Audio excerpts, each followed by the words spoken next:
Tout comme les éditions classiques, les packs du dueliste auront eux aussi droit à leur édition spéciale telles que des mini tin box ainsi que des packs spéciaux.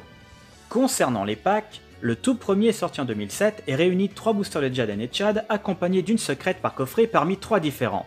Tout d'abord l'homme bloc, qui nous permet d'invoquer autant de jetons égal au nombre de tours qu'il est resté sur le terrain avec 1000 d'attaque et défense, mais qui ne pourront absolument pas attaquer, ainsi que la carte au trésor qui ne peut être activée que si elle aurait dû être renvoyée à la main par un effet, et qui nous permet de piocher 2 cartes et d'en défausser une autre, ainsi que l'esprit du héros, qui réduit à 0 les dégâts d'un combat incluant l'un de nos héros élémentaires.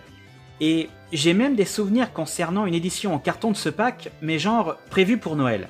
Vous savez, c'est un peu comme Pokémon quand ils mettent plein de produits invendus ou alors déjà pesés dans le même coffret, destinés à atterrir sous nos sapins de Noël. Bien là c'est pareil, sauf que le contenu est absolument identique à l'édition spéciale. C'est juste la boîte qui change. Sorti un an après la première édition spéciale, ces mini-box nous proposent, dans la version bleue, plusieurs boosters allant de DP1 jusqu'au DP5. Sachant que ces boosters coûtaient en moyenne 2,50€ l'unité et que les mini-box coûtaient un peu moins de 15€, l'investissement valait vraiment le coup. Surtout qu'en plus, je vous parle d'une époque où les produits pour ranger nos cartes ou decks n'étaient pas aussi communs qu'aujourd'hui. La plupart de nos cartes ou même les decks ou peu importe se retrouvaient donc à se balader dans des box beaucoup trop grandes et ces mini-box nous permettent justement de les ranger comme il faut sans prendre trop de place.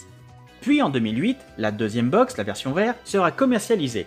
Et celle-ci nous propose des boosters de Zane, 2 de Jaden 3, donc le DP6, ainsi que 2 de Jesse Anderson. Moins de boosters certes, mais compensés par une carte promo offerte dans chacune de ces box. L'éjecte carte qui permet de bannir une carte du cimetière adverse par tour. Alors ce n'est pas la pire carte, son effet peut trouver son utilité suivant l'adversaire, mais elle est beaucoup trop faible en termes d'attaque et défense. Et enfin, une petite dizaine de jours plus tard, sortira une nouvelle box qui me fait encore rêver aujourd'hui. Celle de Jaden. Elle contient 3 boosters de Jaden 2 et 2 de Jaden 3, accompagnés de prismes héros élémentaires édités pour la toute première fois.